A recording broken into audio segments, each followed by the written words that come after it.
Es una guerra declarada, es una guerra que ya se había cocinado y que parece explotó, parece que ya no hay, nadie se sonroja, no hay tapujos, parece que a Polonia, Francia, Alemania, Italia les da absolutamente lo mismo. Pero hablaremos específicamente de Polonia porque un mensaje muy llamativo llegó desde Polonia. ¿Eh? Nada menos que de parte de un general, quien dice él, su país está en capacidad de bombardear San Petersburgo. Así es. Una afirmación de Rachmun Anserjat, que es el general, el polaco, jefe del Estado Mayor, por cierto, quien declaró para el diario alemán Bild y señaló que San Petersburgo sería uno de los objetivos en caso escale un conflicto entre la OTAN y Rusia. Se habla mucho de la OTAN cuando también entendemos se realizan a estas horas ejercicios nucleares. Algunos dicen con el objetivo de provocar a Rusia. Ellos dicen, bueno, es básicamente algo de rutina que ocurre una vez al año, así que nadie se desespere. Esta manifestación de la OTAN, que incluyó 60 aviones y 2.000 efectivos en el Mar del Norte, ha buscado generar un impacto en Rusia. Lo que llamó la atención a estas horas es que el ministro Belousov, ministro de Defensa, viajó a China para reunirse con la cúpula militar china, entendemos, para establecer algún tipo de estrategia en horas tan, pero tan fuertes que se vienen a continuación, ¿no? En la que puede pasar cualquier cosa. Recuerden que ya llega la cumbre del BRICS la próxima semana y Rusia está atenta a todo. Tan atenta está que incluso empieza ya a sacar a los famosos gansos salvajes polacos, mercenarios que se metieron a Kursk, que se confirmó ya la presencia polaca en Kursk, tratando de espantar a los civiles. Ha sido tan así que incluso dicen informaciones que llegan desde Rusia, los propios militares ucranianos se han visto sorprendidos y hasta se han espantado del comportamiento de estos gansos salvajes de Polonia. Hablan incluso de un enfrentamiento entre ellos, entre miembros del mismo bando, ¿no? Los militares ucranianos diciendo, oye, ¿cómo es posible que a estos señores, estos polacos, los alimenten mejor que nosotros, los vistan mejor, le den más herramientas, más municiones? Pues bueno, nosotros queremos lo propio y se ha desatado un enfrentamiento interno. Entonces, señores, hay mucho para tocar hoy en este programa, por supuesto, con la presencia de un invitado de lujo, el señor Fernando Moragón, analista internacional, con quien hemos desarrollado un sinfín de temas de diversos momentos, regiones, etapas, como usted quiera llamarlo, que han ocurrido en este año, pero ahora mismo aparentemente llegamos a una zona de decisión, un desenlace ya aparentemente del conflicto en Europa, en Ucrania. Fernando, bienvenido a Prensa Alternativa, una ametralladora de información para hoy. Muchas gracias, es un placer como siempre estar en Prensa Alternativa y contigo, Enzo. Y vamos, ya digo, te das como estar en mi casa aquí tranquilamente, leyendo el periódico, pues igual, lo mismo. Disfrutamos esa presencia, Fernando, el público también, siempre es un placer conversar. Y siempre digo yo esto, ¿no? Fernando tiene la capacidad, es un visionario, observa y ya más o menos tiene esa capacidad, esa lectura de las cosas. Y Fernando, no es casualidad que aparezcan mensajes tan incendiarios de parte de Europa o países que, digamos, quieren moverle la mesa a Rusia, ¿no? Polonia ha salido más desenfrenada que nunca, hablando ya de la posibilidad de bombardear San Petersburgo. Ellos dicen, bueno, si es que los rusos deciden atacar algún país de la OTAN, no se sorprendan que San Petersburgo sea incendiada. Lo dijo nada menos que Rachmun Anserjat, que es un general, un ex jefe del Estado Mayor polaco. Y, por supuesto, mensajes tan incendiarios como el de Mark Rutte. Estamos hablando del secretario general de la OTAN, quien hace algunos días dijo también, no se preocupen que las amenazas nucleares de Rusia son solamente amenazas, no va a pasar nada. Vladimir Putin es un bravucón que solamente le gusta hablar, bueno, estoy parafraseando un poco lo que dijo, pero dio a entender eso, que los rusos son pura boquilla, ¿no? Eso es lo que dijo el señor Rutte.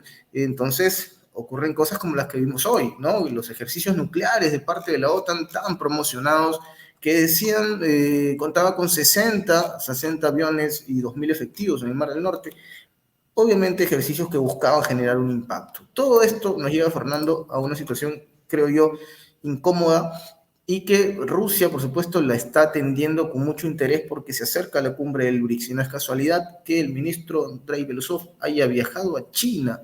Muchos dicen, veremos muy pronto una respuesta en bloque. Fernando, ¿cómo interpretar estos últimos momentos, estos últimos acontecimientos en el mundo? Bueno, pues en este caso, digamos que tenemos varias cosas que, aunque están relacionadas, digamos, son distintas. Por un lado, o que se pueden distinguir, la guerra en Ucrania, bueno, lo que los polacos es muy significativo porque es muy habitual. Me explico. A ver, lo único que tienen en común los ucranianos con los polacos es que son rusófobos, que están en contra de Rusia y odian a los rusos. Pero nada más. A partir de ahí no tienen nada en común. De hecho, los polacos ya han dicho que van a los que no tengan, a los ucranianos que están refugiados allí en Polonia, que no tengan así ninguna actividad y tal, que lo van a deportar para que sean carne de cañón allí. Y a ver, ya están sacando otra vez, esto lo sacan cuando quieren, pero, y eso es una señal, ¿no? Es decir, vamos a poner una cierta distancia de Ucrania y tal, porque como estos están perdiendo y van a perder, pues bueno. La matanza de Volinia, bueno, una serie de matanzas que hubo en la Segunda Guerra Mundial por parte del ejército insurgente ucraniano y anteriormente por la división Galicia de la Waffen-SS, pues aquí cuentan los mismos, es una cosa tremenda, cuentan, o sea, las crónicas que hay de carta, lo que sea y tal, de la época, cuentan las propias SS, que no eran precisamente así como muy pacifistas, ni respetaban mucho los derechos humanos, que se diga, se asustaban de la brutalidad y el salvajismo de las unidades ucranianas. A las SS. Se asustaban. O sea, imagínate lo que debían hacer. Y bueno, ahí hicieron una serie de matanzas que fueron fundamentalmente de polacos y de judíos. Es muy difícil, lo de las cifras ya sabes, pues habla de 100.000, quizá más, hay varios momentos, en fin. La cuestión es que los polacos, digamos que se la tienen guardada a los ucranianos. Esto no se lo perdonan, obviamente. Mientras ha habido este interés común de enfrentarse a Rusia, pues vale, digamos que momentáneamente guardamos esto y seguimos atacando conjuntamente a los rusos. Luego está más las reivindicaciones, porque pertenecían en un determinado momento a Polonia, etcétera, de Galicia, Volinia, etcétera, etcétera. Hay una parte, la parte más oriental, perdón, la parte más occidental, que, digamos, nunca estuvo dentro del Imperio Ruso, porque estuvo fundamentalmente dentro del Imperio Austrohúngaro y luego durante un periodo, el periodo de entreguerras, en manos de los polacos. Así dicho muy a lo bestia. ¿Qué pasa? Pues que ahora estamos viendo que vuelven a sacar el primer ministro, tal, varios altos dirigentes, vuelven a sacar otra vez el tema y que piden reparaciones, piden disculpas, etcétera, etcétera. Bueno, no es de extrañar entonces que los polacos que hayan mandado allí, también ha habido problemas, porque querían mandar, hicieron una convocatoria para mandar una legión polaca allí a luchar de voluntarios y no se ha apuntado nadie. Pero bueno, casi nadie, ha sido un fracaso. Pero bueno, Fracaso los que hayan rotundo. ido, mercenarios, lo que sea, soldados normales y corrientes, pero disfrazados de mercenarios, es que no se llevan bien con los ucranianos. Quiero decir, lo raro sería que no hubieran acabado a tiros, porque se odian. Así, dicho muy en general, los ucranianos y los polacos se llevan fatal. Otra cosa es que puntualmente en estas circunstancias históricas concretas, en las que los dos son antirrusos, se han juntado para, digamos, hacerle la guerra a Rusia, de alguna manera. Pero ahora que ya todo el mundo sabe, vamos, bueno, lo sabían todos, pero por si había alguna duda, ya todo el mundo sabe que Rusia va a ganar la guerra, que la está ganando y la va a ganar. Yo en esto me remito, a mí me pareció un suceso histórico. Esta semana pasada, como sabes, se reunió el Parlamento Europeo porque tenía que exponer, digamos, los objetivos de la presidencia europea, que es rotatoria, no es, o sea, no es la presidencia, digamos, del presidente de la es decir, del Consejo de Ministros y tal, digamos, de primeros ministros y de presidentes y tal, ni la comisión, no. Esto es que simplemente un país ostenta la presidencia semestralmente y van cambiando y van rotando, y, digamos, ese país, pues bueno, pone una serie de objetivos, cosas que quiere hacer, etcétera. Nada especial, en general. Bueno, pues este semestre tocaba a Hungría. Entonces tuvo que comparecer en el Parlamento Europeo para exponer, digamos, un poco las ideas generales de lo que quería hacer, etcétera. Pues bien, fue allí, hizo, yo la he visto, una intervención bastante moderada, no tocó ciertos temas, digamos, que se sabía que eran complicados porque iba a haber mucha tensión. Bueno, pone sus cosas, se sienta, y ahí la señora Ursula von der Leyen, que ya venía con un discurso preparado de antemano, independientemente de lo que dijera Orbán. Le daba igual.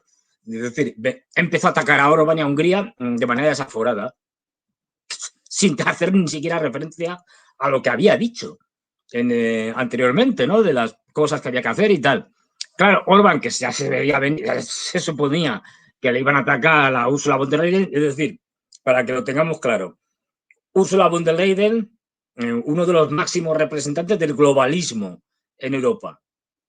Una Comisión Europea que ahora mismo es un gobierno europeo de facto, aunque eso no está reconocido por los tratados. Es decir, es simplemente porque el poder dentro de la Unión Europea lo ha querido. Es decir, quienes mandan. Pero no es su función. Pero de facto ya es el gobierno europeo. Ya digo, los globalistas, que son los belicistas, los que están a favor de la destrucción del Estado-Nación, los que están a favor de un mundo, pues eso, sin fronteras, donde las grandes corporaciones puedan hacer lo que quieran y ese tipo de cosas, ¿no? Dicho así muy rápido y tal. Los que, digamos, llevan la tolerancia a unos límites absurdos, es decir, los de todo vale, todo es posible, es lo que diríamos el capitalismo posmoderno, es decir, donde no hay valores, donde no hay nada, es decir, cada uno tiene sus cosas y ya está. Al otro lado, el representante o uno de los representantes, en este caso en Europa, de lo que podríamos llamar soberanismo. Y están enfrentados, es decir, estos son incompatibles. Todo lo contrario, defensa del Estado-Nación, del nacionalismo, de las raíces, de la cultura propia, es decir, de la familia, en contra de esa globalización, posturas absolutamente enfrentadas. Y esto ya se sabía hace tiempo, pero aquí ya digamos que se escenificó, se vio, pues, televisado, bueno, un choque de trenes extraordinario. Y ese choque de trenes, lo digo por esto, porque cuando Ursula von der Leyen empieza a hacerte todo tipo de críticas que no vienen a cuento, porque simplemente lo que quería era machacar a los húngaros ahora mismo, junto con los eslovacos, son los, entre comillas, disidentes en muchas cosas de la Unión Europea. Hay una guerra interna en la que quieren, doña Ursula von der Leyen y compañía quieren machacar a Hungría, y Hungría se defiende como puede, también Eslovaquia, pero bueno, bueno, tanto Hungría como Eslovaquia, pero especialmente Hungría desde el principio, se oponen a la guerra de Ucrania.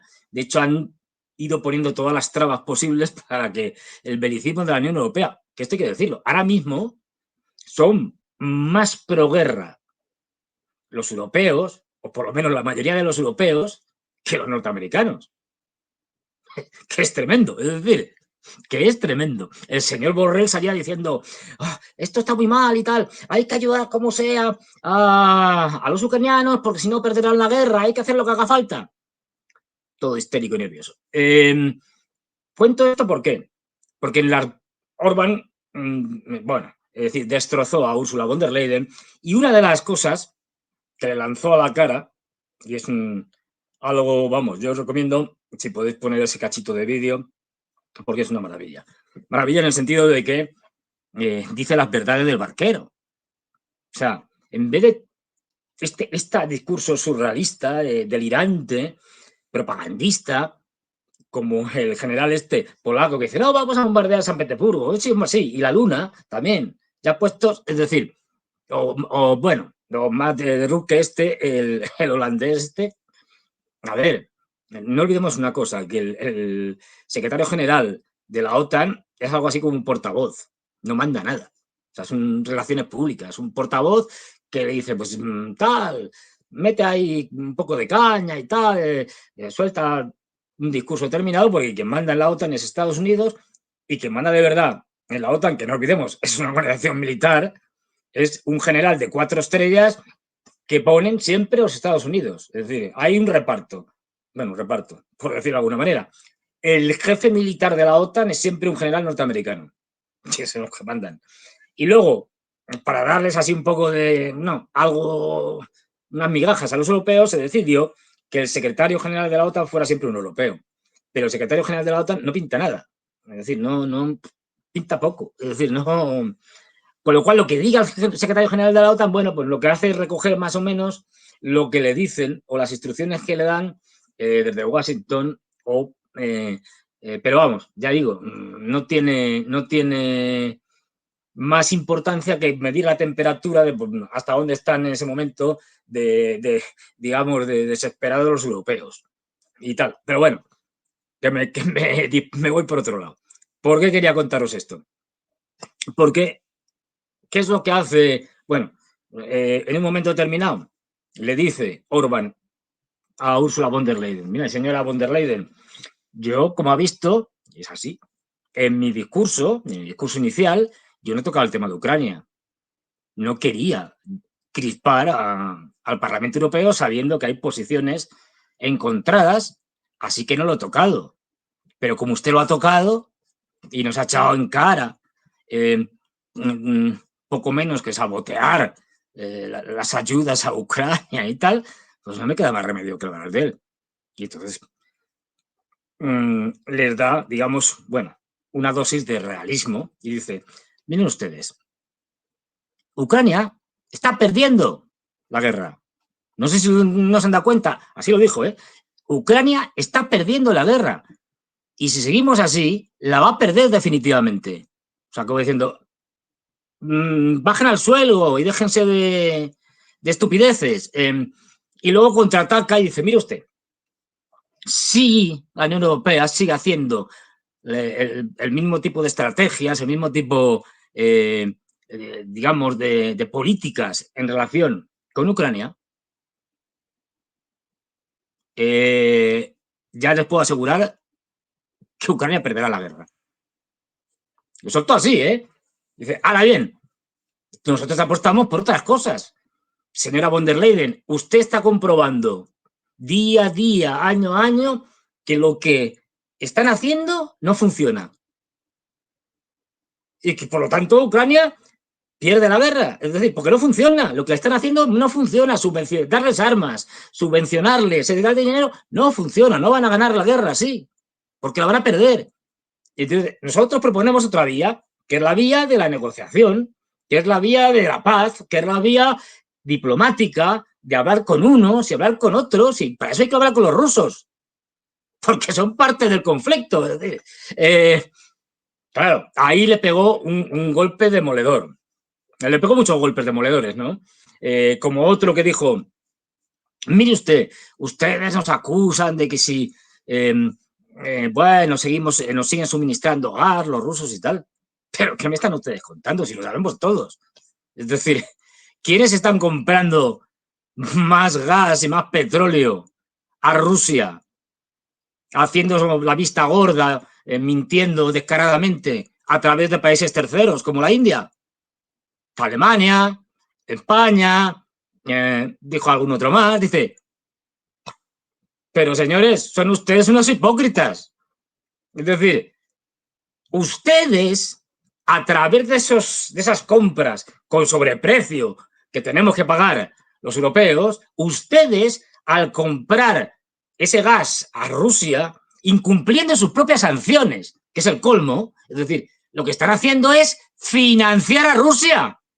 Y ahora me vienen aquí con con que hay que apoyar a los ucranianos, pero si están financiando a Rusia, comprándole gas y además empobreciendo a Europa y a los europeos, porque ese gas lo están pagando más caros, porque es a través de terceros.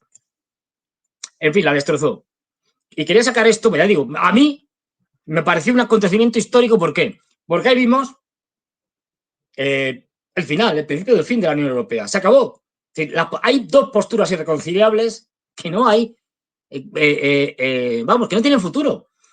Puede que la Unión Europea siga funcionando determinado tiempo por inercia, pero está acabada, o sea, se acabó.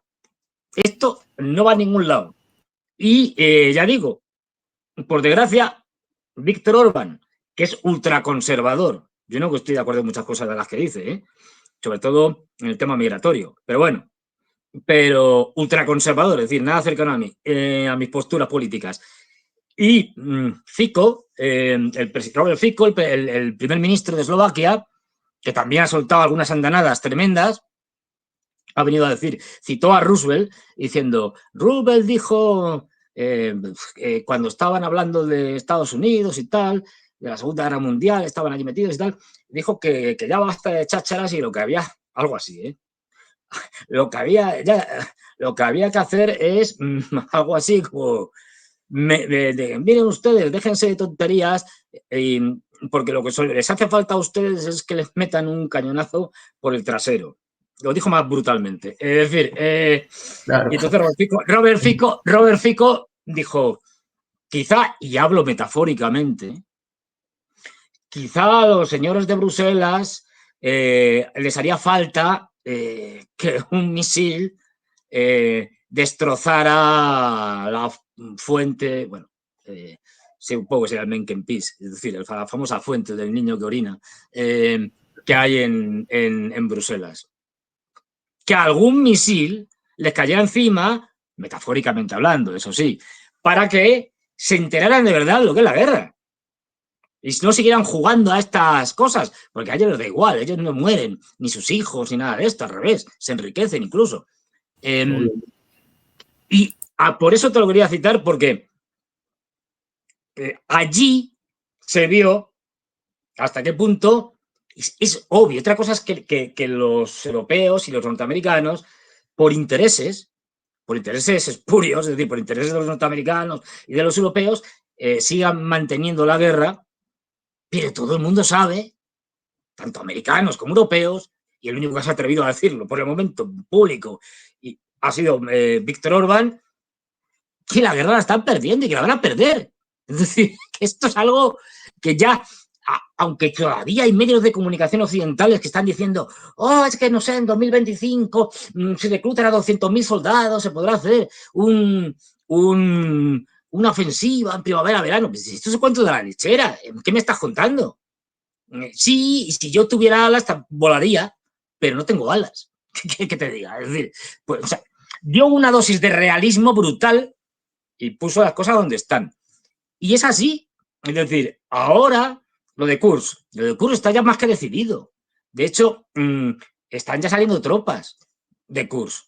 ¿Por qué? Porque está perdido. Es decir, han ido reduciendo, los rusos sin prisa, o no tienen prisa en ese sentido, han ido reduciendo el espacio que habían ocupado los ucranianos, el máximo que llegaron a ocupar, pues lo han ido reduciendo y ahora ya lo que queda es bastante poquito. Es decir, queda una franja más o menos, digamos, todo esto, bueno, perpendicular, más o menos, porque estas cosas no son nunca rectas, perpendicular a la frontera ucraniana y eso lo van poco a poco reduciendo y esto pues en poco tiempo, no sé, a lo mejor unas semanas, un mes, no creo que más, pues simplemente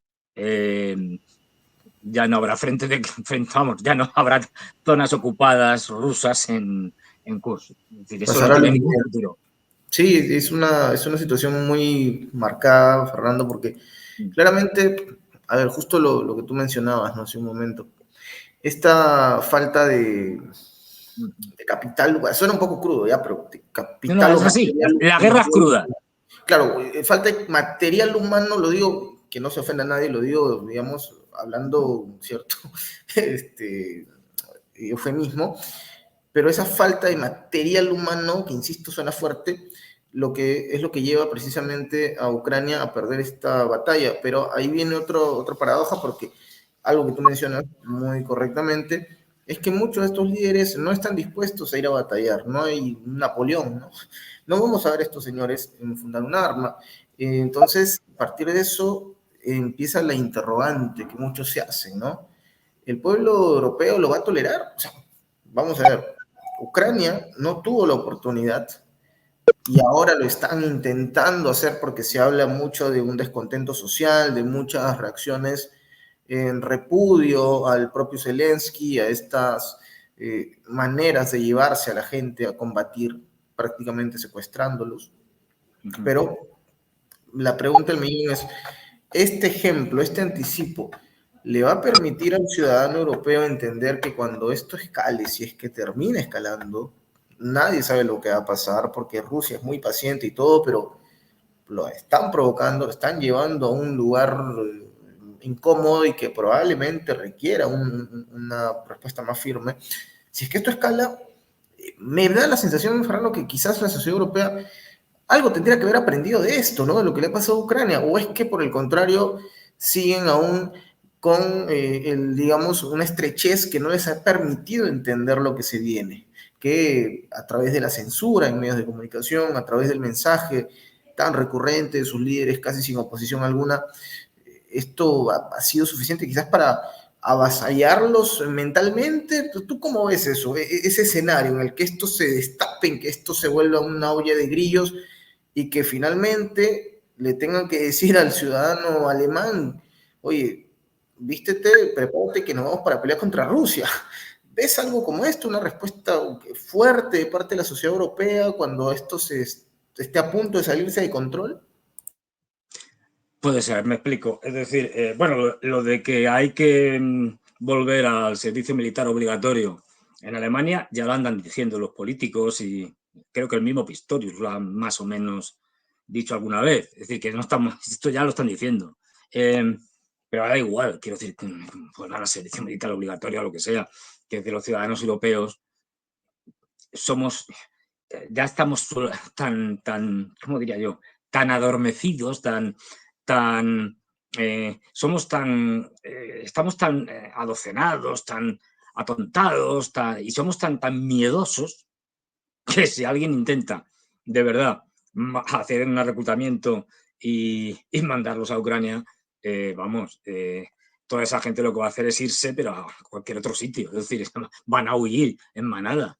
Entonces, bueno, quiero decir, eso no. Los europeos no están dispuestos a luchar por Europa, los ciudadanos europeos, ni siquiera por sus países.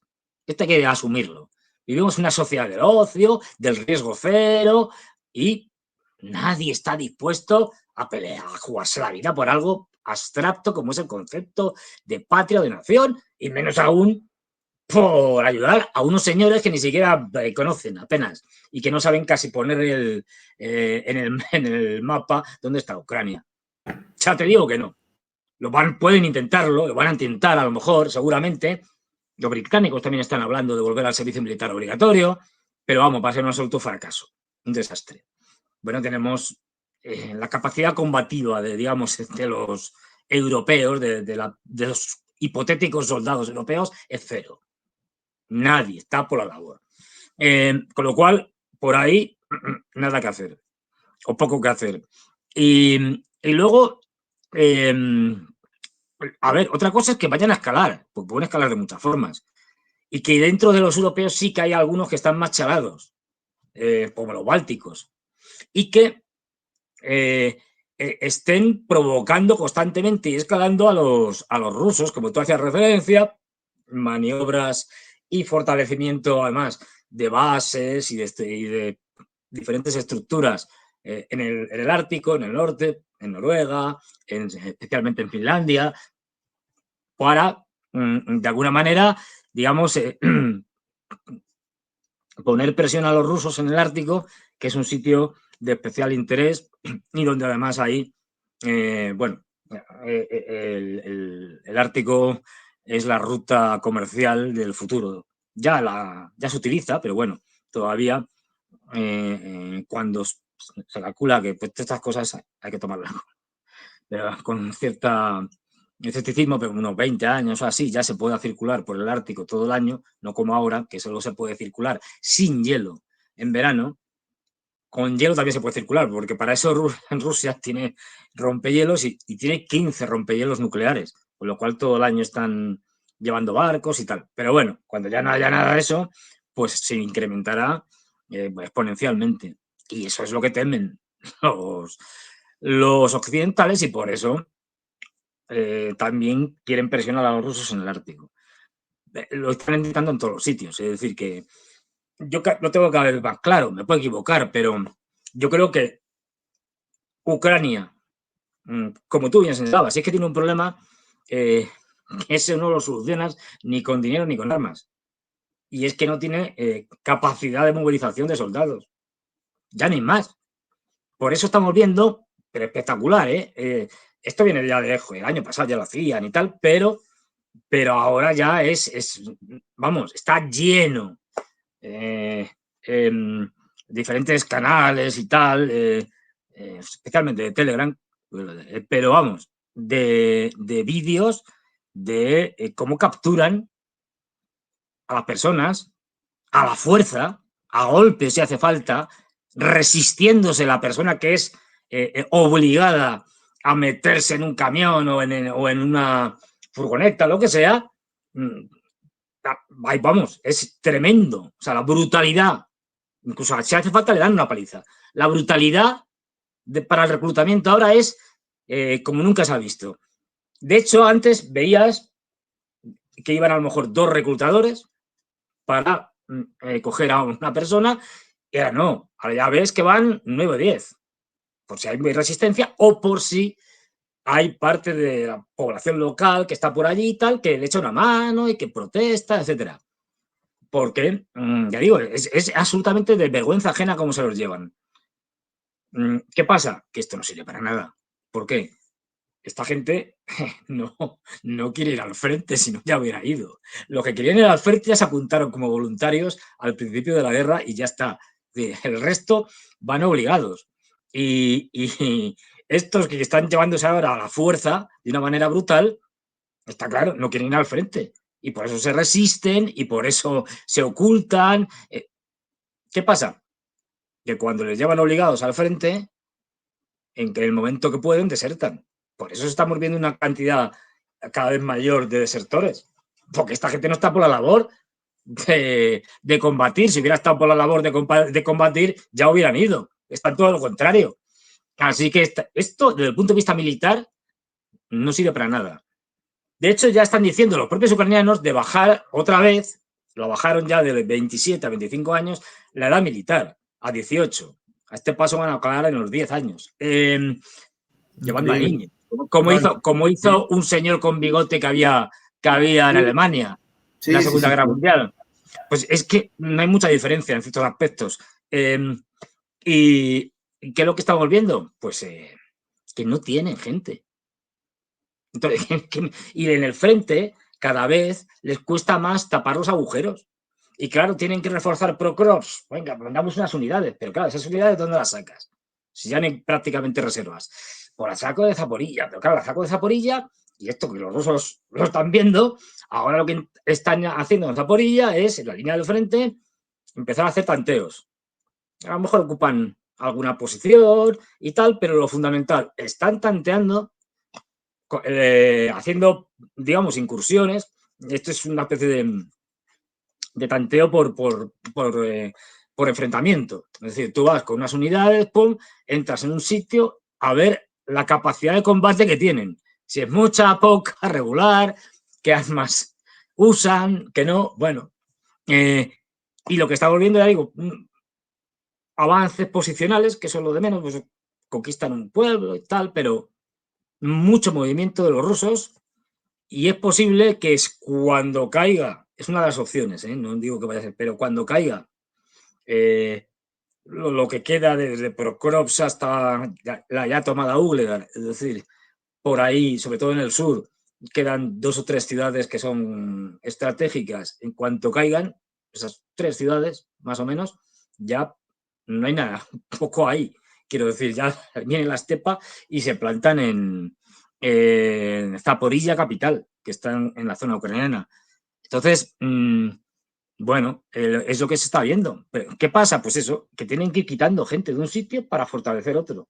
Y al final lo que está generando cada vez es más, digamos, más zonas con baja densidad de tropas. Y claro, baja densidad de tropas significa que como te hagan un ataque, digamos, relativamente fuerte, eso se rompe. Y cada vez se está rompiendo más. Quiero decir, y cada vez tenemos más noticias de desmoralización de los propios soldados ucranianos y de el aumento de bajas, la falta de preparación. Claro, esta gente que la cogen forzada, pues se van allí, entrenan un par de semanas en el mejor de los casos y dicen, nada, tira para adelante. Eso no sirve para nada. Es decir, y ya digo, sigue colapsando el frente poco a poco. Lo que es muy, muy difícil es un poco el ejemplo de saber cuándo se llega a ese punto de inflexión en que ¡pum! Todo se viene abajo. Pues es como yo pongo el ejemplo, todos conocemos, del vaso de agua. Es decir, tú tienes un vaso de agua, lo vas llenando de agua poco a poco y no sabes hasta el final cuál va a ser la gota que culmine el vaso y ¡pum! Y haga que se derrame, que empiece a salir agua. Vas echando gotas al final y es muy difícil saber si va a ser esta o la siguiente o la otra. Pero sabes que al final el vaso va a rebosar. Pues esto es igual. Es muy difícil saber con qué gota, es decir, en qué momento esto va a quebrarse del todo y lo que vamos a ver es un derrumbamiento de las líneas y del ejército ucraniano, pero esto es algo que se va a producir. Además de lo que buscan los rusos. La destrucción del ejército ucraniano. No olvidemos esto, porque hay mucha confusión en toda esta guerra y la gente, yo lo entiendo. Pues han ocupado tal sitio, han ocupado otro. Esto no es importante. A ver, tiene importancia en la medida en que eso sirve para destrozar o, digamos, machacar, eliminar al ejército ucraniano. El objetivo de los rusos con esta guerra de posiciones es destruir al ejército ucraniano. Porque una vez destruido, se acabó la guerra. Si no hay ejército enfrente, y para eso están machacándoles constantemente por aire, por todos lados. Es decir, y es lo que están consiguiendo. Y no se trata tanto de conquistar de más o menos tierra, eso es lo de menos. Si ganas, al final te vas a quedar con lo que te dé la gana. Te vas a quedar con Ucrania entera, si quieres. Quiero decir, no es un problema de eso, porque en el momento que el otro pierda, y además también están desangrando, porque no olvidemos, esto ya es una guerra de la... Bueno, siempre lo ha sido, pero vamos, una guerra de la OTAN con los ucranianos y en Ucrania, pero de la OTAN.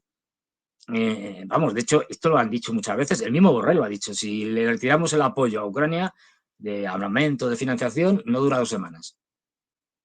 Eso es así.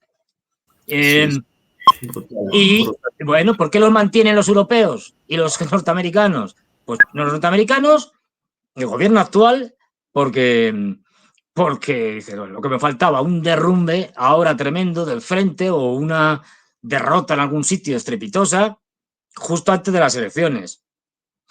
¡Qué desastre! No. Vamos a seguir mandándoles dinero por un lado, por otro, ya se busca la manera. Para sostenerlos, no para que ganen, que saben que no pueden ganar, simplemente para que aguanten por lo menos hasta después de las elecciones, luego ya se verá. Es decir, que no nos causen el desastre antes del 5 de noviembre. Ahí, Fernando, disculpa, entra un factor, ¿no? Tú acabas de mencionarlo, Estados Unidos. Mira que quien habló mucho sobre Estados Unidos fue Dmitry Medvedev. Tú sabes que Medvedev obviamente maneja un lenguaje siempre... Es el poli malo de los rusos, entre comillas. Pero ha dicho cosas muy... El que hace de poli malo. El que hace poli malo ha dicho cosas muy fuertes, o sea, digo, sustentadas y justificadas, porque vaya que a Rusia la han tratado de incomodar, ¿no? Pero lo que ha dicho este señor es muy llamativo, dice, y a la pregunta sobre qué posibilidad hay de que Rusia negocie con Estados Unidos sobre armas nucleares, lo que dice Dmitry Medvedev es, tratar de negociar con Washington sobre armas nucleares es como si tratases de negociar la paz con el hombre los bigotes, ¿no? Ya sabemos quién es. a ese nivel de desconfianza, a ese nivel de Sí, ruptura, sí. es lo que plantea Dmitry Medvedev, quien, por supuesto, no confía en absoluto en lo que pueda ofrecer Washington, o mejor dicho, lo que puede ofrecer la figura presidencial, Joe Biden, ¿no? A estas alturas sabemos que hay, tras bambalinas se cocinan cosas, pero ahora mismo la figura presidencial vendría a ser Joe Biden, y Medvedev dicen, bueno, que es casi imposible llegar a algún tipo de acuerdo con ellos, por lo cual da la sensación que ahora mismo, como tú lo mencionas, negociar parece una utopía, ¿no? A estas alturas Rusia tiene las de ganar, la sartén por el mango. No sé hasta qué punto la influencia de Estados Unidos pueda tener impacto, más allá de que Donald Trump se perfila para ser el ganador de las próximas elecciones. Entonces, eso nos hace ver que, aparentemente, digo, la derrota de Ucrania también va a significar la derrota de Estados Unidos. Una derrota, por supuesto, que va a ser, como tú mencionas, contada, probablemente no con un hecho puntual, no se sabrá cuál fue la gota que derramó el vaso, pero la historia dirá que Rusia venció por sí sola a la OTAN. Venció a la OTAN, venció a Ucrania, por supuesto que en este momento se desangra y que Dios sabe cómo quedarán después del conflicto. Y encima de todo esto, siguen llegando las propuestas para que Ucrania se sume a la OTAN cuando las cosas con Rusia se hayan resuelto, entre comillas, y que se van a resolver, ¿no? Sin embargo, me pongo a pensar en el papel de Estados Unidos, Fernando, en este desplome, ¿no? Y no solamente en términos diplomáticos, ¿no? De hecho, informes económicos aparecen que nos hablan de que la influencia estadounidense a nivel económico, a nivel de economía global, está por debajo del 100%, o sea, datos que son estremecedores para la administración Biden, por donde se le mire, y uno se pregunta, ¿cómo pueden pensar que Kamala Harris va a ganar las elecciones? Pero bueno, el factor Estados Unidos, Fernando, en esta historia que me parece le va a poner la cereza en el pastel. Hombre, a ver, el factor Estados Unidos sí es importante, pero tampoco tanto. Quiero decir, bueno, es posible que si gana Trump, cosa difícil. Lo digo, no porque no le voten o no le voten, si eso es lo de menos. Es porque los demócratas van a hacer un fraude electoral, vamos, descarado. Es decir, con lo cual dudo mucho. Pero bueno, supongamos que gana Trump.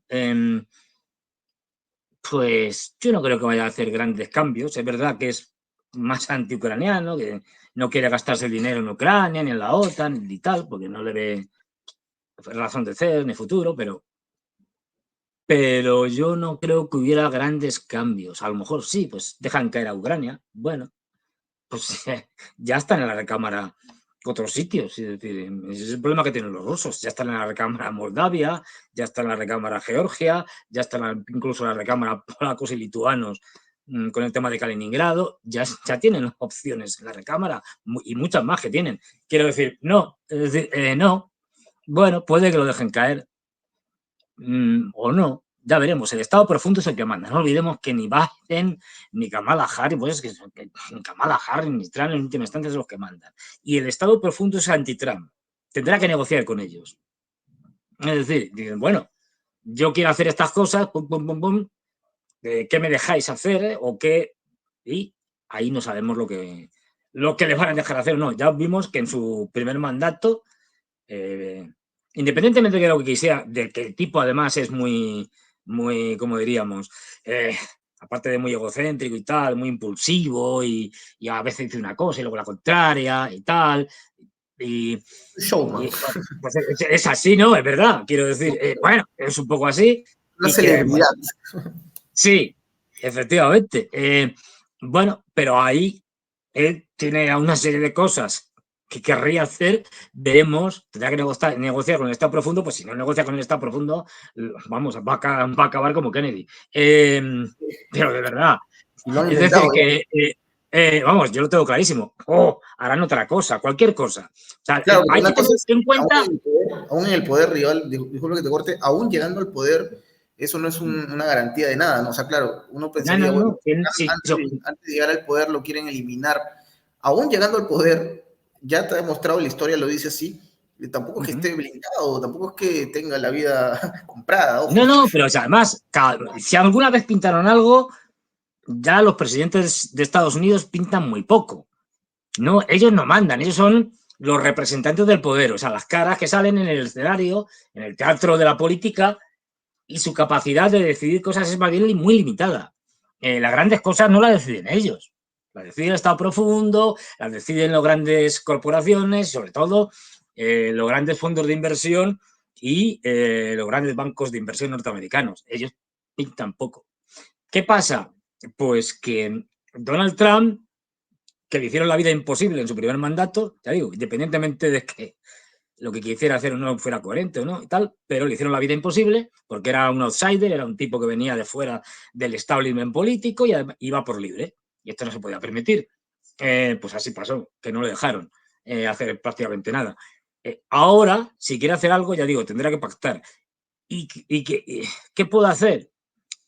Cosas que ha dicho, porque Trump ha hecho muchas cosas. Una, lo de Ucrania. Es decir, no, ya, a que esa frase famosa, yo me llamo a Putin o me reúno con Putin y en un día esto está resuelto. No es así.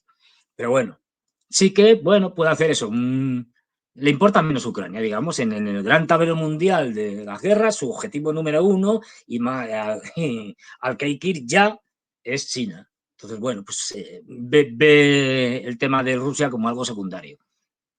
Mientras que los demócratas, que también tienen como objetivo China, en última instancia primordial, pero son más antirrusos también y querrían mantener la presión contra Rusia en todos los frentes. Bueno, pero no van, o sea, no, estamos en una guerra mundial y por lo tanto hay que ver los conflictos como partes que tienen su dinámica propia, regional y tal, pero como partes de una guerra mundial, como si fueran frentes clásicos, digamos. Es decir, tenemos el frente de Oriente Medio, tenemos el frente europeo, tenemos un frente africano ya también, es decir, y tendremos un frente asiático. Ya tenemos algunos países que están patas arriba, pero terminaremos teniendo un frente asiático en la que se están oponiendo dos grupos, es decir, clarísimos, o sea, que estamos obvios, y una mayoría global que se acerca a unos, se acerca a otros y que sobre todo está mirando a ver quién va a ganar para en el momento adecuado posicionarse del lado de los ganadores. Y esto es lo que estamos viendo, es decir, un enfrentamiento cada vez más salvaje entre Occidente, entre Estados Unidos, que no va a permitir dejar caer a ser una potencia más, sino que quiere mantener su hegemonía mundial, porque sabe que sin su hegemonía caería mucho. Es decir, no olvidemos que el dólar sea la moneda de comercio internacional. Esto es fundamental. Es una de las razones que mantiene en pie a Estados Unidos, porque si no, con 35 o más de 35 billones de deuda que tienen de deuda federal, eso es impagable. No me acuerdo la cifra de intereses que estaban pagando al año, un disparate. O sea, coges todos los datos económicos y quitando los datos, digamos, bursátiles, mercantiles y tal, que esto, digamos, tiene otras dinámicas y que en el fondo es nada, o sea, es especulación sobre la cual no hay nada, pero bueno, tiene otras dinámicas. Los datos objetivos así, un desastre. Estados Unidos cada vez está más empobrecido. Los norteamericanos cada vez están peor. Sus infraestructuras son tercermundistas. No nos engañemos, ¿eh? Que queda todavía un cierto colchón de clase media cada vez más reducido. Bueno, Culturalmente, ¿no? Quizás esa es pero el gran, digamos, dilema, porque claro, culturalmente, al menos, y como es de esperarse en Occidente, esta imagen de Estados Unidos con Hollywood y todo lo que eso empuja, sí. siendo por ahí, ¿cómo decir? A ver, es esa uña que se agarra de la cornisa, ¿no? Entonces, es lo que aún los va sosteniendo, digamos, en cierto modo, pero tú haces mención de algo muy cierto, ¿no? Infraestructura, uno revisa videos virales de lo que se observa en China. El otro día había un video impresionante, la publicidad en 3D, ahora increíble en China. La policía, a ver, tiene su lado criticable. La policía en China, en las ciudades, no va armada. China es uno de los países en donde hay menos robos. Dice, ¿por qué? Porque a los chinos no les gusta robar. Pues, no lo sé, pero alguno habrá. Que el problema es que, como las ciudades están llenas de cámaras, nadie se le ocurre robar porque sabe que lo van a filmar. Es cierto. Aunque dices, bueno, se ponga, además se lo pregunté. Una de las últimas veces que estuve allí, y porque me sorprendió mucho, ¿no? Pues cosas como que dejar la bicicleta, una bicicleta de estas de paseo y tal, y con un cesto delante, ¿no? La típica bicicleta para dejar cosas y tal, y ahí dejaban una maleta, una maleta, un maletín, una bolsa, una mochila, un abrigo, lo que fuera, y se iban. Y decía, ¿esto Increíble. Eso es lo pueden robar? Y me dijeron, no, a nadie se le ocurre, pues hay cámaras por todos lados. Es decir, te van a filmar. Digo, ¿y qué pasa si me pongo un pasamontaña? Dice, da igual. Si no lo detectamos, está muy atrasado. Vamos, más o menos me dijeron. Tú todavía, esta es la prehistoria. No lo detectamos por reconocimiento facial, por favor. Los detectamos por la forma de andar. No hay dos personas en el mundo que andan igual. impresionante, pero es tal cual lo planteas. Tal cual, es decir, Tal cual, tal cual. entonces, quiero decir, nos viene una imagen de China que no es verdad. Ya digo, la policía no va con armas por la calle. A ver qué país europeo es un policía sin armas. Ninguno. Entonces, bueno, tiene esa otra cara, vale, que les vigilan. A los chinos les da igual. El concepto este de privacidad y tal que tenemos en Occidente, entre los chinos no existe, les da igual. Lo que pasa es que dices, ojo, aquí ya están haciendo lo mismo, ¿eh? O sea, es verdad que los chinos van por delante, pero nosotros vamos por detrás recorriendo el mismo camino que los chinos. Es decir, A la mala, la ¿no? ciudad, o sea, por metro cuadrado, digamos, la ciudad con más cámaras de vigilancia del mundo no es una ciudad china, es Londres. Es decir, que nos quedemos a la zaga, pero bueno, el mismo camino. Entonces, claro, bueno, hay que decir, a ver, en el tema de Estados Unidos, lo que tú decías, la influencia cultural la siguen teniendo y es brutal. Con el cine, con las series, con la moda, con lo que sea. Es decir, Hasta la música, pues. la música fundamental. Es decir, en eso siguen teniendo una fuerza enorme. Pero claro, esto tiene que estar respaldado por un país más o menos potente en otros aspectos, Es verdad, industrialmente, es verdad. militarmente, y lo que estamos viendo es que cada vez militarmente eh, Estados Unidos es un desastre y que es un gigante con pies de barro. Si quieres podemos dedicar un día por qué Estados Unidos desde el punto de vista militar es un gigante con pies de barro, pero bueno. Pero vamos, que lo estamos viendo sobre el terreno, estamos viendo a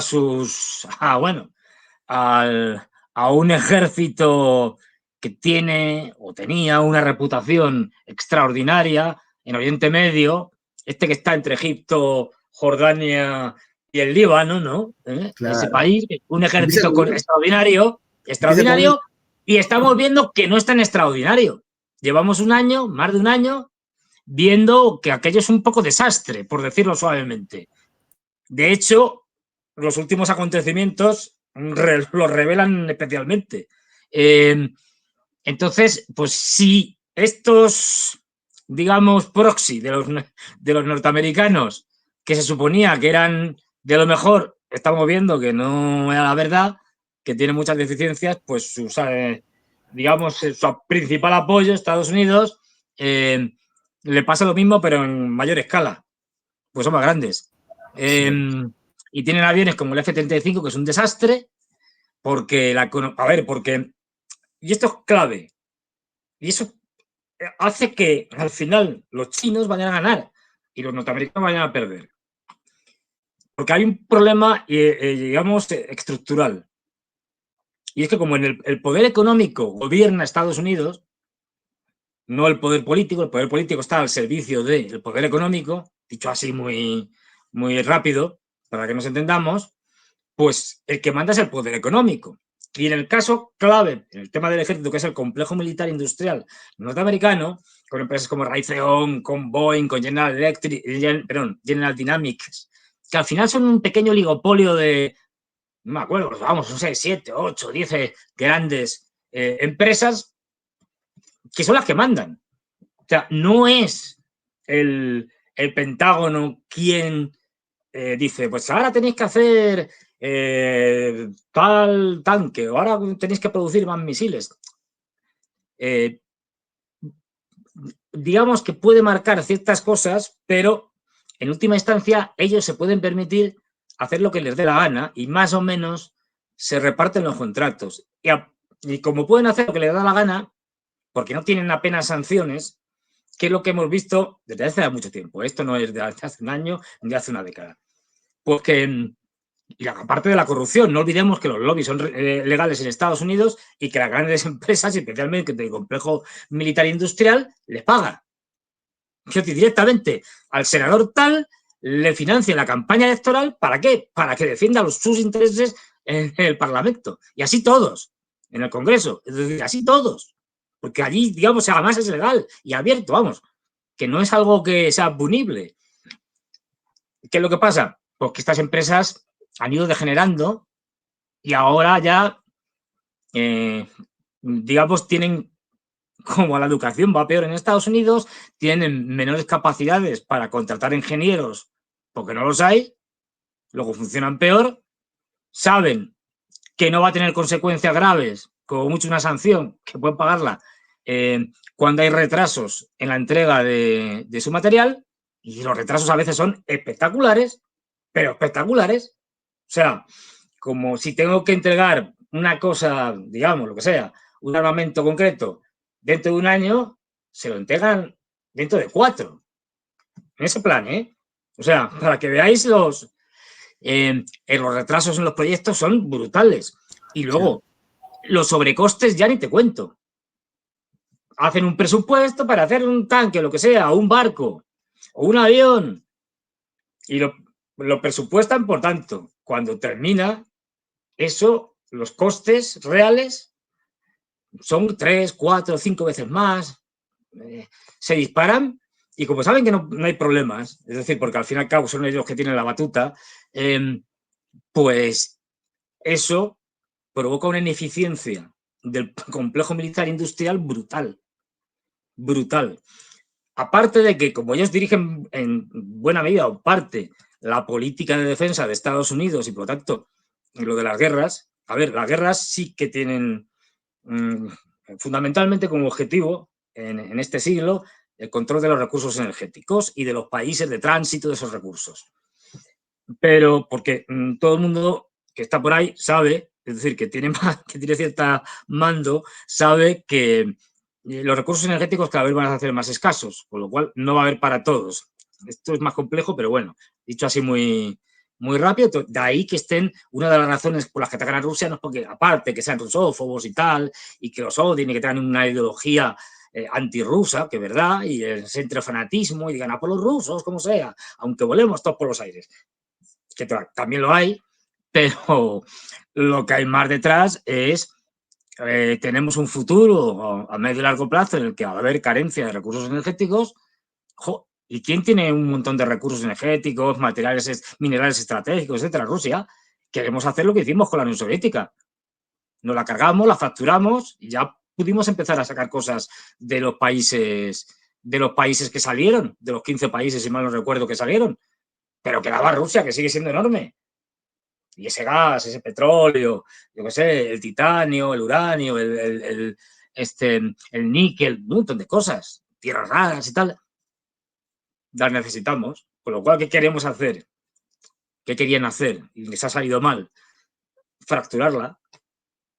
De hecho, es que han hecho congresos. Es decir, en Europa han hecho congresos y tal, hablando de que hay que potenciar, porque eso es bueno para los rusos, claro, la destrucción de Rusia y que se dividan pequeños estados étnicamente, además, pues eso, los que están en Buriatia, pues que sea un estado buriato, ¿no? Es decir, los buriatos son los mongoles rusos, para que nos entendamos. O sea, coger una etnia de cada lado y que sea un estado étnico y tal, para tener eso, para tener estados de risa que puedan manipular y que puedan explotar como quieran. O sea, al final el tema es, aparte de eso, el tema es el control por los recursos energéticos y Rusia es que tiene de todo. Hay que ir a por Rusia, está claro. Aparte que es una fuente de financiación, una fuente de suministro de energía y de otras cosas. A China fundamental. Si nos cargamos a Rusia, también le hacemos daño a China. Es decir, todo va por ahí, porque, a ver, lo de Estados Unidos nunca ha sido una democracia. De hecho, en su constitución no aparece la palabra democracia en ningún lado. Jamás, pero ahora menos que nunca. Es decir, da igual lo que voten los norteamericanos. Al final se hará lo que quieran las élites políticas. Y bueno, en última instancia las que mandan más. Pero las élites políticas, como están enfrentadas de manera irreconciliable, lo que vamos a tener seguro es que cuando haya en las elecciones, bueno, pues que al que digan ganador, el que pierda no lo va a reconocer. Y al final, no, este ha ganado de manera ilegítima. Y por lo tanto no le conozco. Y a partir de ahí puede pasar cualquier cosa.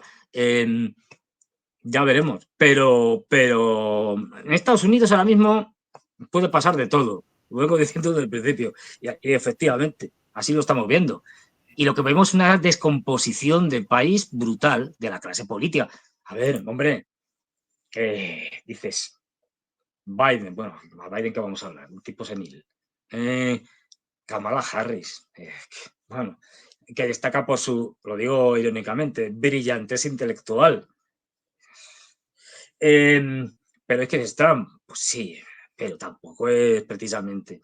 Tú lo comparas con Kennedy o con Roosevelt, independientemente de que te gustaran sus políticas. Por ejemplo, incluso con Nixon, a pesar del Watergate, eran tipos con cabeza. A veces con cabeza criminal, pero con cabeza. Es decir, estos es que son tontos. Quiero decir, bueno, y especialmente los demócratas, en fin, pues es que no tenemos la clase política peor, más degradada, más analfabeta, más estúpida de toda la historia. Es decir, en Occidente, y tanto en Europa como en Estados Unidos. Si es que estos no, ya digo, estos no mandan. Incluso Obama, bueno, hombre, sí, si lo comparas con el Biden de ahora, pues claro, pero o los Clinton, ¿quién era Bill Clinton? Pues, un paleto.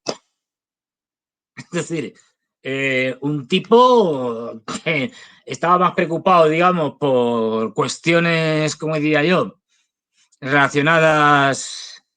Es que complicado. Es decir, relacionadas, mejor dicho, con cuestiones de relación entre mujeres y hombres.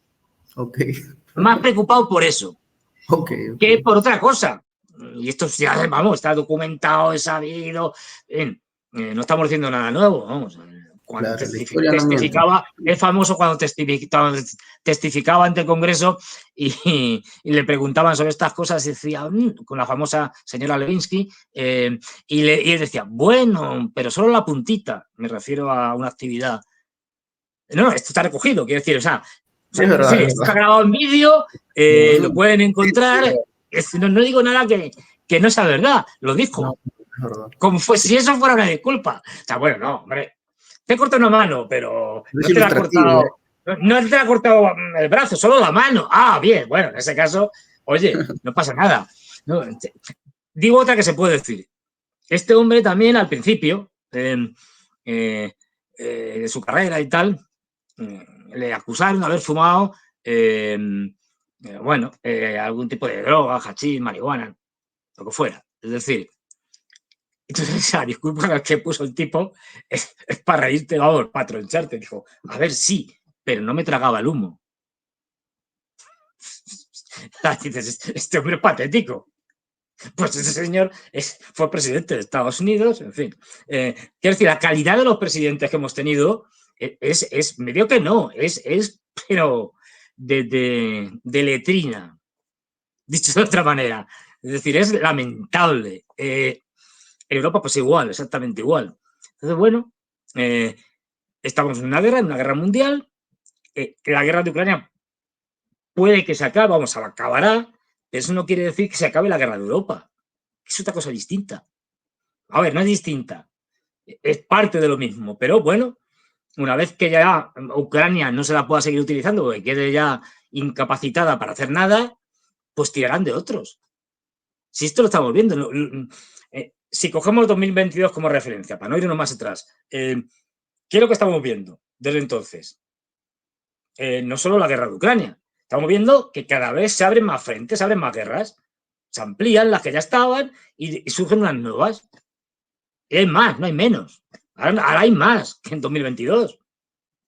Y van a haber más. Es decir, porque es un choque ya irreconciliable hasta el punto de que los rusos, como bien señalaba, ya se han echado a los norteamericanos. Ahora son los norteamericanos los que quieren negociar. Antes no, antes se negaban. Trump se negaba, de hecho, a la prórroga de los tratados START, o nuevo START, como le llaman ahora, START 3, vamos. Se negaba. Ahora no, ahora como se ven débiles en ese aspecto, porque los rusos tienen mayores potencias y capacidades nucleares, ese acuerdo que vence, si mal no recuerdo, no estoy seguro, en 2026, creo.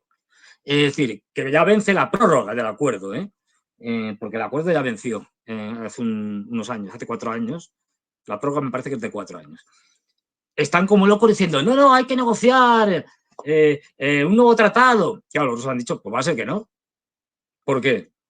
¿Qué es lo que venimos viendo más o menos desde principios de siglo? Que Estados Unidos, cuando ha interesado, se ha ido saliendo de todos los tratados, tanto de armas nucleares, de medio alcance, por ejemplo, y de medio alcance y de corto alcance, el tratado, por ejemplo, de ABM, es decir, de misiles de sistemas de defensa antimisiles, también con capacidad de interceptar misiles nucleares, etcétera. Bueno, se ha ido derretiendo de todos, incluidos los que no son nucleares, de todos, como el Tratado de Cielos Abiertos, etcétera. Con lo cual los rusos dicen, ahora que yo tengo una capacidad nuclear, no en cantidad, sino en calidad, en cantidades más o menos, por los tratados están obligados los dos a tener una cierta paridad. Pero han desarrollado, pues como los misiles hipersónicos, etcétera, cosas que los norteamericanos no tienen. Resultado, que ahora son los norteamericanos los que quieren rápidamente hacer un tratado porque les conviene. Una limitación de armamento porque los rusos son capaces de hacer mucho más que ellos. Y mejor. Imparables. Ahora mismo los Sarmat o un mismo misiles más pequeños como los Kinzhal y tal, con cabezas nucleares, como son hipersónicos, no hay defensa que los pare. Es una realidad bastante, digamos, difícil de digerir en Occidente, pero realidad claro. Y entonces los rusos le dicen, pues no vamos a firmar nada, y menos con ustedes que no cumplen nada. No hay cómo negociar. Pero ¿cómo vamos a firmar? Eso está claro. Y bueno, oye, Fernando, mira que acá me escribe producción, me dice que dime. He hecho, como siempre, un programa brillante, pero se nos ha pasado. Muchas gracias. Que nos dan, así que yo agradezco siempre a producción por estar al pendiente de nuestro, digamos, espacio y siempre, Fernando, resaltamos que contigo se aprende y mucho en esto, y con un estilo muy interesante, muy llamativo, porque, a ver, una cosa es contar la realidad con el conocimiento que tú tienes, pero esa forma de llegar a la audiencia es algo que yo trato siempre de imitar, querido Fernando, así que yo te agradezco por esta conversación. Que, no, gracias a vosotros. Se vienen muchas más de estos días. Y no quisiera concluir, Fernando, sin informarle al público, a la audiencia, dónde es que te queremos, te podemos encontrar, ¿no? Y claramente, si gustas también dejar algún tipo de mensaje adicional sobre un proyecto que sé que está en marcha. No voy a quemar la película. Sí, hay un proyecto que cuando ya esté concretado ya lo lanzaremos al público, a la gente, pero todavía falta de terminar de encajar algunas piezas. Pero vamos, ya está ahí. Pero bueno, mientras tanto, me podéis ver hoy lunes, aquí mismo, en Prensa Alternativa, todos los lunes en Prensa Alternativa, a las 22 horas, hora de Madrid. Luego ya varía en Latinoamérica dependiendo de los países. Claro. El martes me podéis ver con el canal de Ariel Umpierrez, allí, mano a mano también, diciendo estas cosas. Luego, el miércoles, otra vez me tenéis que soportar aquí en Prensa Alternativa, dándolo la lata y diciendo estas cosas. También, por cierto, a las 22 y todo por el momento a las 10, a las 22 horas, en los 3 casos, lunes, martes y miércoles. Luego ya pasamos al jueves, también a las 22 horas de Madrid, y ahí estamos en el jueves, Ariel Umpierrez en su canal, y al mismo tiempo estamos Juan Antonio Aguilar y yo allí en plan trío, haciendo, pues eso, dándole caña a todo lo que haga falta. El viernes, ahí sí que hay variación. Yo tengo dentro del canal o de la plataforma de Ezequiel Vistoletti, ahí yo tengo un programa solo, donde ya me dejan solo tal, aquí dice, ala, que diga lo que quiera, que estamos a tope. Y eso es antes, hemos cambiado el horario y eso ahora es a las 7, a las 19 horas, 7 de la tarde, 19 horas de Madrid. Y luego ya, el sábado descanso, no está mal. No sé, otras cosas, en fin, te digo, porque si no, bueno. Y el domingo, ahí, nuevamente, ahí estoy con Ezequiel, un mano a mano, y eso también hemos cambiado el horario, porque si no, no dormíamos, vamos, nos acostábamos a las tantas, y eso ahora es a las 21 horas, hora de Madrid, es decir, las 9 de la tarde, y esto por el momento, en fin. Pero vamos, lo otro, ya os iremos informando, pero yo quiero que sea algo muy espectacular. ¿Sabes? Eso que digan, oh, fíjate, y tal, oh, no sé qué dice, lo que hace, no sé qué. Claro. Luego pues salir bien o puede salir mal, ¿eh? Pero bueno, en eso creo, estamos. No creo que pase eso, Fernando. Yo, la verdad, espero que eso se dé muy pronto. Sé que va a ser muy pronto y va a ser un privilegio poder informárselo a la audiencia, que eso es lo interesante de toda esta historia, que a nosotros aquí no tenemos ningún inconveniente en difundir este tipo de espacios y, por supuesto, decirle al público que Fernando no solamente lo puede ver en Prensa Alternativa, sino en otras plataformas o en otros canales, mejor dicho, lo cual para nosotros igual es un honor, porque tenerte a Fernando es un lujo y la audiencia sí lo sabe. Así que, querido Fernando, Muchas gracias. No hay de qué. Y en la descripción aparecerán seguramente los enlaces para que usted pueda saberlo muy pronto. Fernando tiene una sorpresa, algo entre manos, ¿ah? Que se agarren, que se agarren. Fernando. Tremendo, va a ser una cosa, va. Una bomba, una pero bomba no. Atómica, pero en sentido metafórico. Claro que sí. Perfecto, Fernando. Te mando un súper abrazo desde aquí al público. Muchas gracias Igualmente, muchas gracias. por estar conectados. Adiós a todos. Un abrazo a todos. Adiós.